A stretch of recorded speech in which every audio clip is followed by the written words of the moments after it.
अस्सलाम वालेकुम। क्या आप लोगों को मेरी आवाज़ आ रही है? क्लियर नहीं आ रही? अरे अब आएगी क्लियर। जी हाँ, आज मैं आपको बताने वाला हूँ एक ऐसे सॉफ्टवेयर का जिससे आपकी आवाज़ बिल्कुल क्लियर आएगी। तो चलते हैं सॉफ्टवेयर की तरफ। सबसे पहले आप लोगों ने ये वेबसाइट ओपन करनी है, podcast.adobe/enhance की वेबसाइट ओपन हो जाएगी और इसके ऊपर अकाउंट बना लेना है जल्दी से। और अकाउंट बनाने के बाद आपके पास कुछ इस तरह से इसका लुक नज़र आएगा। जिस भी ऑडियो की आप लोगों ने वॉइस अच्छी करनी है सिर्फ यहाँ पर अपलोड कर देना है। सिर्फ यहाँ पर, ये आपको नज़र आ रहा है, यहाँ पर अपलोड कर देनी है वो ऑडियो।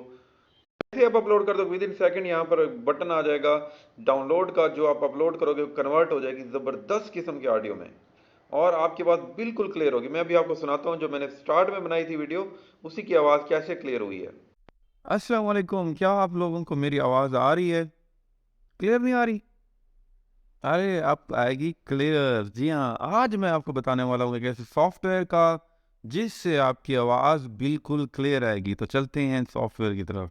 इतनी क्लियर होगी आवाज़, तो मज़ीद वीडियोस के लिए फॉलो करें और सब्सक्राइब करें।